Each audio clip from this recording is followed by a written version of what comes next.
Hello दोस्तों, नमस्ते। मैं हूं सविता पाल। तो अपने यूट्यूब चैनल पे आप सभी का स्वागत करती हूं। आज हम आप लोग के सामने मैं एक कजरी गीत लेकर आई हूं। अगर अच्छा लगे प्यार दुलार आशीर्वाद जरूर दीजिए और गाना कैसे है कमेंट बॉक्स में जरूर बताइए। चली आवई गड़िया उड़त आवई गरदा झूमत आवैना, हो झूमत आवैना। माधुबनवा से पियावा झूमत आवैना। चली आवई गड़िया उड़त आवई गरदा झूमत आवैना, हो झूमत आवैना।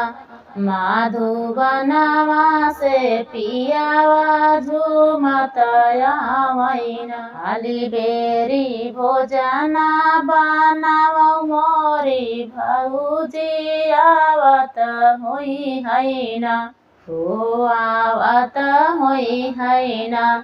मोरा भैया रंग बजवा आवत होई हैना, मोरा भैया रंग बजवा आवत होई हैना। बनला जेवनवा बिगड़ी गाये नदी नाही हो आएना। तोहरा भैया धोखे बजवा नाही हो आएना, तोहरा भैया धोखे बजवा नाही हो आएना।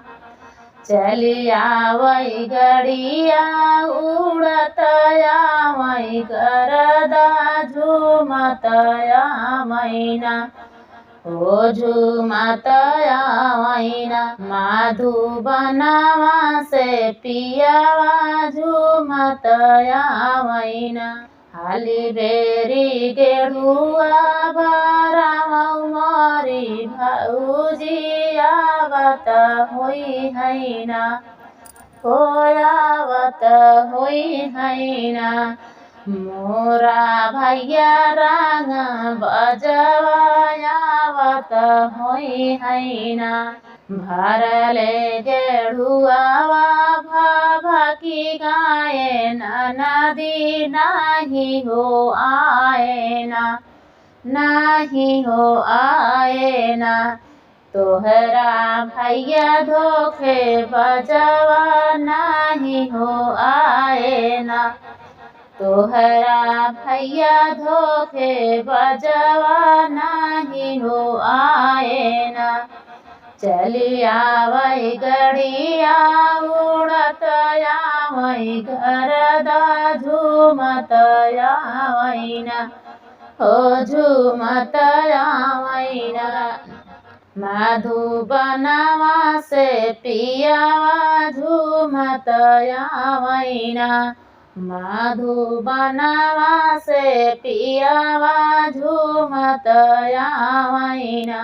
हाली बेरी बिरवा कुचाव मोरी भौजी आवत होई हैना, मोरा भैया रंग बजवा आवत होई हैना। बनला हो बिरवा सुखाई गाये नदी नाही हो आएना।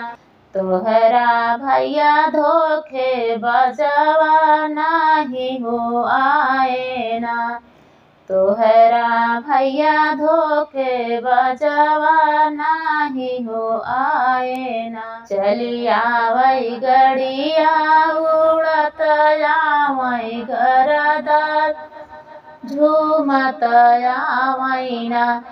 मोरा पियावा झूमत आवैना। माधुबनवा से पियावा झूमत आवैना।